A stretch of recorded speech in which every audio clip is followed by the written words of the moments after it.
हुई बारिश का पानी छोटी छोटी धाराओं के रूप में लगभग 250 किलोमीटर की यात्रा तय करते हुए प्राचीन नामीब मरुस्थल तक पहुंचा, तो यह संकेत था कि एक वर्ष से सूखी पड़ी नदी फिर से जीवित होने वाली है। दूर से देखने पर नामीब मरुस्थल बेहद सूखा और बंजर दिखाई देता है। यहाँ पूरे वर्ष में केवल लगभग 5 मिलीमीटर वर्षा होती है, इसलिए पानी का हर कतरा जीवन के लिए अमूल्य होता है। लेकिन जब यह दुर्लभ बारिश होती है तो पूरा मरुस्थल मानो किसी जादू से बदल जाता है। धरती के नीचे वर्षों से सोए पड़े बीज अचानक जाग उठते हैं। कुछ ही दिनों में सूखी रेत पर रंग बिरंगे फूल खिलने लगते हैं और वीरान रेगिस्तान एक विशाल फूलों के मैदान जैसा दिखाई देने लगता है। जो जगह कभी मृत और शांत लगती थी, वहीं अब जीवन की हलचल दिखाई देने लगती है। बारिश का असर केवल पौधों तक सीमित नहीं रहता। सूखी नदी की धाराओं में बहता पानी यहाँ रहने वाले जीवों के लिए नई उम्मीद लेकर आता है। विशेष रूप से रेगिस्तानी हाथियों के लिए यह समय किसी उत्सव से कम नहीं होता। नामीब मरुस्थल में लगभग 150 रेगिस्तानी हाथी रहते हैं। ये मूल रूप से अफ्रीकी सवाना हाथी हैं, लेकिन कठोर परिस्थितियों में पीढ़ियों तक रहने के कारण इन्होंने खुद को रेगिस्तान के अनुसार ढाल लिया है। जब नदी में पानी भरता है तो हाथियों के झुंड घंटों तक उसमें खेलते और पानी पीते हैं। वे जानते हैं कि यह खुशी अधिक समय तक नहीं टिकेगी, क्योंकि तपती धूप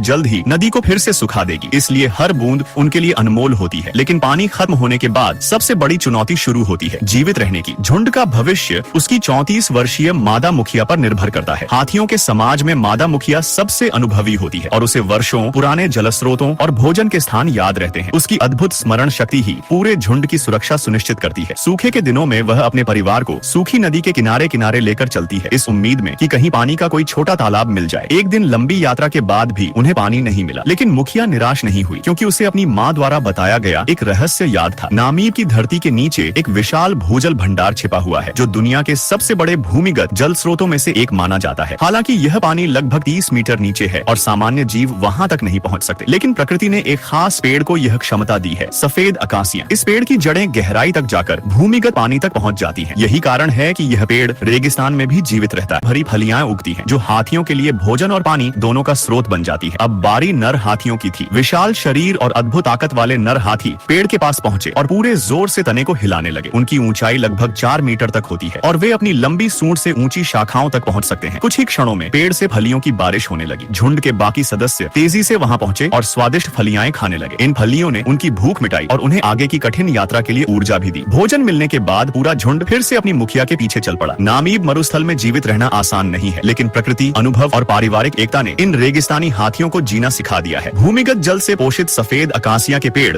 उनके अस्तित्व की आशा बने हुए हैं। पीढ़ी दर पीढ़ी मादा मुखियाएं यह ज्ञान आगे बढ़ाती रहेंगी, ताकि